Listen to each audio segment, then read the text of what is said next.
Ladies and gentlemen, this is the main event of the evening. Yeah! It's time!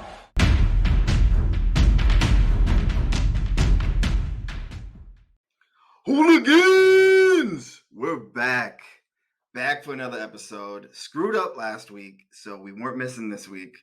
Got a good one up ahead coming up. We're going to dive into, all things last week. That is award winners. That's looking at some of the individual matchups. We'll talk injuries, pickups, all that good stuff. Then we'll look at the latest power rankings. Yes, I know some of you hated them last week. Some more of you are going to hate them again this week, but that's okay. And then we'll do a quick preview of next week. So I'm going to try to keep this in like 10 minutes or so. Keep it short. Psych! Make it a nice, easy watch. But without further ado, here's episode number 2. Let's go. All right, a little round of applause for our award winners. We got the first ever Andy Bobandy Team of the Week going to Rick, a.k.a. Koski Clutch, with a whopping 161 points. Then we have the Best Loser Award going to Senor Holmes, Dan Silverman, dropping a 132 points in a loss. You each will be getting $20 and $10 respectively. And then the last one, this one isn't an award. This is the Survivor Elimination. You actually lose the chance to win an award later down the road.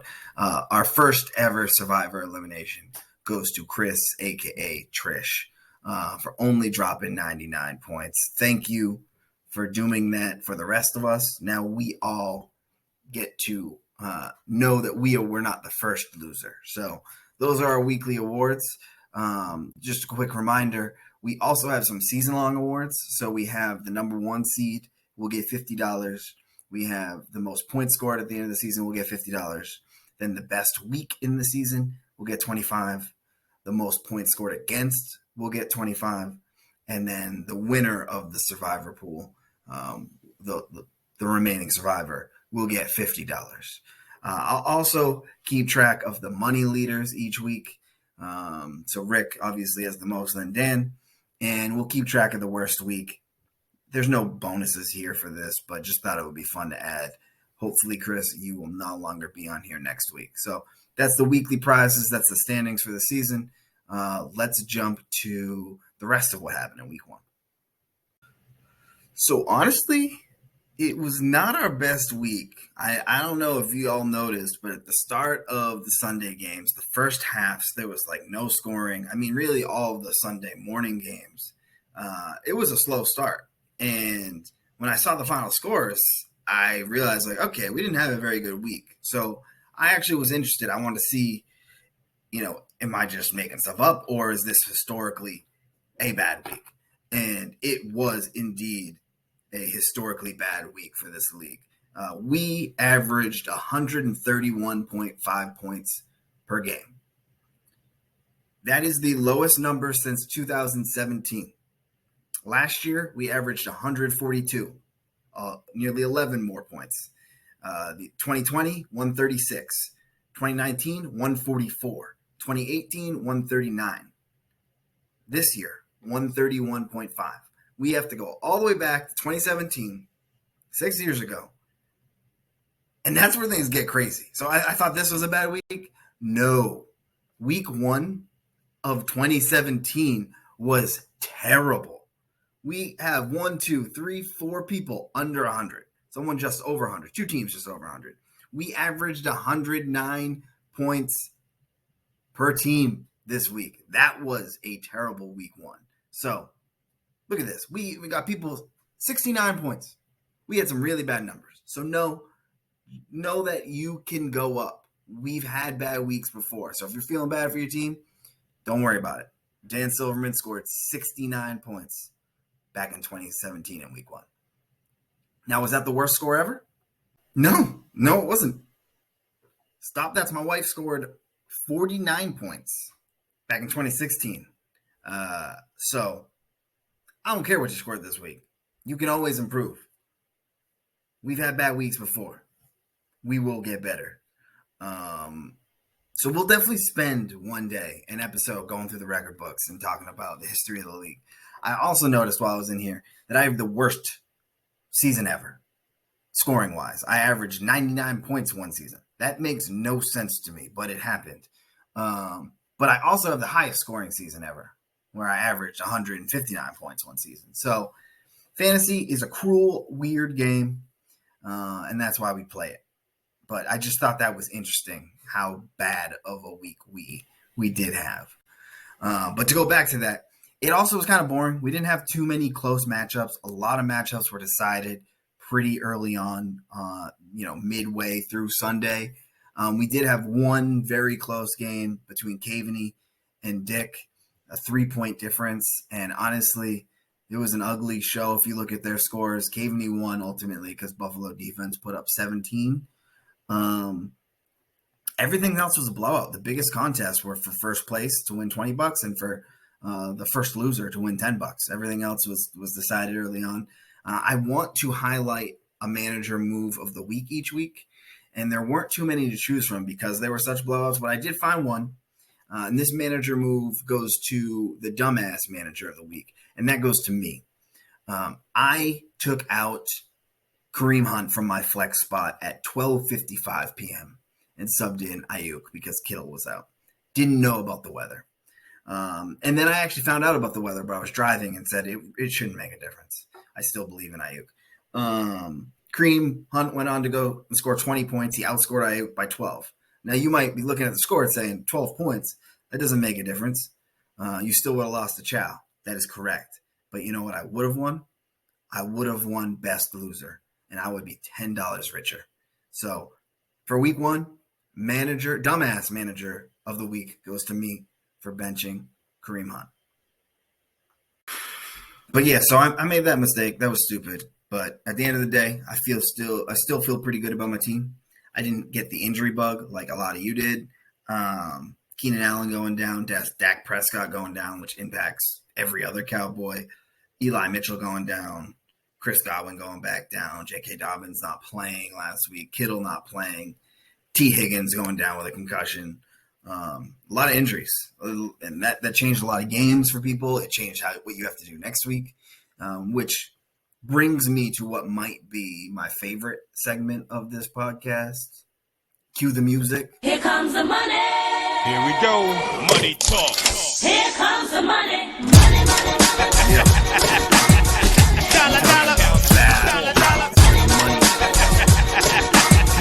Dollar, dollar. People really went spending. I feel like every week one's pretty crazy, but I haven't gone back and looked. But this week seemed bigger than ever. $25 on Warren, $25 on Hill, $24 on DeAndre Carter. We got 15 on Burkhead, 10 on Duvernay, 8 on Peoples-Jones, 6 on Robbie Anderson. It just keeps going. Like, a lot of money got spent. And the best part about it, y'all overspent. That's what I love about it.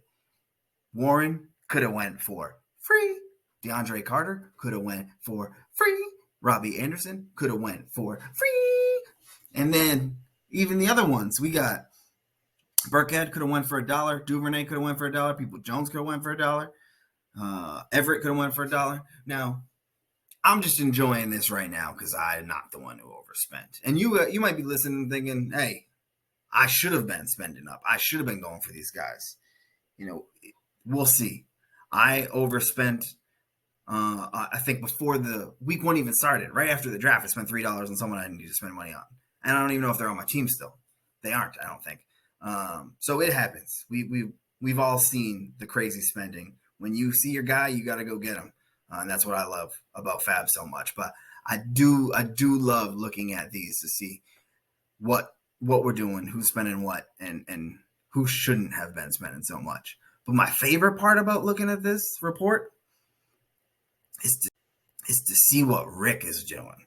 Because Rick is waking up before everyone else to get his guy. And I thought I was going to beat him. I tried to beat him week one, get up earlier than him, and I was going to rub it in his face. But I didn't. I woke up at 5:15. He woke up at 5:01 and made his move. Got him for free. Didn't want to spend money on him. Took him for free at 5:01. I also thought, it'd be fun. Let's see how many moves Rick's made. You can go to Yahoo and look it up. Rick's already made 14 different moves. I've done 4. I'm in second. Everyone else is below 4. Rick picked up Hayden Hurst today, dropped him, and then re-picked him up. He has 3 Hayden Hurst-related transactions today alone. Most of you haven't done 3 all season. I love this report. I love seeing what Rick's doing. I think it makes me a better manager, maybe, but it also just entertains me. So I'm going to keep this transaction count going for the whole season, and we'll see just how many moves Rick makes. But with that said, it's time to get to the moment you've all been waiting for, Coach Graceffa's power rankings. Now, I know last week many of you were frustrated with Coach Graceffa. You didn't believe in his rankings. You thought they were wrong. Well, I'm here to tell you now that many of you are still going to be annoyed. And even some of the people who weren't annoyed last week, you might be annoyed now because it's still early in the year. It is hard to do this, but we're bringing it back with a whole new formula. So for the power rankings this week, the way it was calculated is we took last week's ranking, then adjusted it for the points scored last week, and for the new fantasy analyzer, and then created a ranking from there. And then I made some adjustments as the commissioner. There were some people who had some really good weeks that didn't move at all, or really bad weeks that didn't move at all. So I tried to make some tweaks based on, what actually took place last week if it wasn't represented in the ranking already. But let's dive in. I mean, the top 2 spots haven't changed. Rick was the number 1 team. He was the number 1 scorer. He stays at number 1. Dan was the number 2 team. He was the number 3 scorer. He stays at number 2. That stays the same. The crazy thing is our number 3 spot. Joe V was ranked 9, and he jumps up all the way to 3, partially because he had a big week. I mean, he was the 4th highest scoring manager in the league. But the bigger thing is because he just basically got a free RB2. Darrell Henderson is, as of now, the RB1 in LA, which is supposed to be a big-time offense. I think those 2 things combined are the main reasons why he jumped all the way from 9 up to 3. So pretty surprising movement there. Then we have James wrapping us up at 4. He jumped a couple slots. Then we have closing us up is Principal Lent, me. I've dropped down a slot. And then we have Gary Payson, the glove, who's dropped 3 slots. I had a bad week, bad management. Mike Williams busted, so I had to go down 1. Probably some bias there. I arguably could have went down 2 or 3. And then Gary the glove, Radler, had Dak Prescott go down. And Baker must hate Christian McCaffrey because CMC did not have a good week. So those 2 things alone, plus the really bad week by Radler, meant he had to drop. So that closes out the top 6. Then in 7, we have Chris. Not much to say there. Just had a really bad week. Had to drop him down. Then we have Chow in the 8th spot, up 4 spots. Pretty impressive. Really, that's all because of Patty Mahomes and Joe Burrow. Patty Mahomes had 5 touchdowns, put up 35 points. Joe Burrow, okay, some of you might be thinking he only had 22 points. What's the big deal? The dude threw 4 picks and had a fumble and still had 22 points. He had 57 points from his quarterbacks alone, and he still had 5 or 6 turnovers between them. There's a lot of power there. And he had a good week. He definitely had to get the bump up. Dan, Senor Holmes, gets a bump up 1 slot. Even though he lost, he did have a pretty good week. Top 6 in scoring. And then we come to the bottom 3.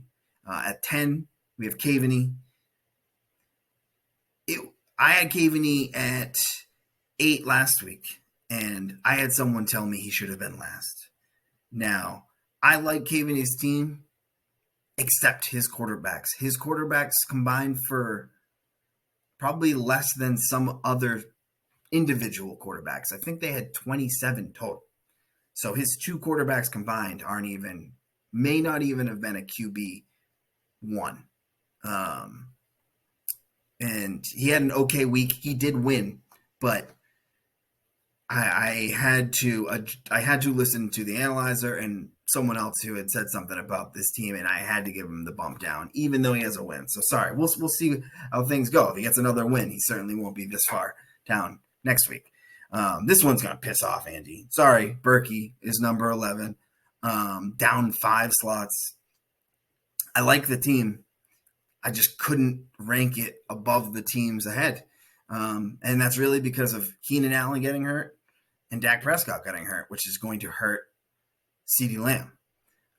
Andy's team, the strength of his team were his wide receivers, and he took some big hits this week. Now, I think he can still get around it because he has some pretty good guys on his team, but that combined with, a down week, I had to bump him down some slots, and it just so happened that, 5 people jumped him. And then I don't know if this will make you feel better, Andy, but at least you are not Dick, who is last again. He was last week, and then he lost his matchup. He had a bad week, and one of his running backs went down. Now, we didn't get to post this on the podcast the week before, but Rick and I had spent some time talking about how Eli Mitchell might have been the worst pick in the entire draft, going in the 3rd round ahead of much better running backs. To make matters worse, he got hurt. So, Dick, I know you're a back-to-back champ. You're also if I saw this, you're the only champ who had a losing record, the year they won. So you won after being, I think, 6-7 in the regular season. So we've seen you come from holes before. You've clawed your way out. So I have no doubt that you can claw your way out of this number 12 ranking. Just make sure that you don't do any trades with Rick on the way. But you're going to close us out of the 12. So to wrap us up, here are our power rankings. Sorry if you don't like them. They're going to come back every week, and I think they'll get better each week as we get more data. Last but not least, here's the upcoming week ahead, the upcoming matchups. Not much to say here. It's still early. These projection numbers are pretty crappy. I really don't think Yahoo knows what they're doing at this point because it's such a crapshoot. But Deb, steal your girl, and Senor Holmes, you better make some moves because you are projected to be the bottom 2 teams, meaning you are at risk of being eliminated from the survivor pool. And then Caveney and Dan, you are looking like you're the top dogs. So if you manage your team right, you might just be coming into $20 for being the top team. Besides those highlights, I'll also highlight that Joe V and Rick, 2 top 4 teams, are going at each other. That's a big matchup. That winner is going to get a big advantage in the standings. And then for everyone else, you just need to get some points and get some wins. I know for me, I'm at the bottom of the total poll in both categories. So I got a big week ahead, and I got to make sure I make some moves. Unfortunately, I'm going against, I think, the 3rd highest projected team this week. So I got a tall task ahead, but we'll get there. Last order of business. If you haven't paid me, pay me. I'm not going to chase people yet, but I am going to start paying people their weekly prizes. So I'd love to get that money in. And if you haven't already, make sure you save the date for November 19th. We're having that party. So this is next week. Here's your to-do list. Go do it. Go make your moves. Good luck if you have guys going in Thursday night football. And good luck in your matchups, unless you're Caveney. I hope your whole team sucks, and I hope you lose to me this week because I really need a win. So thanks for listening, y'all. This was fun. We'll see if we get another one for week 3. All right. Peace out. Let's go! Let's go! Let's go! Let's go! Let's go! Let's go! Let's go! Let's go! Let's go!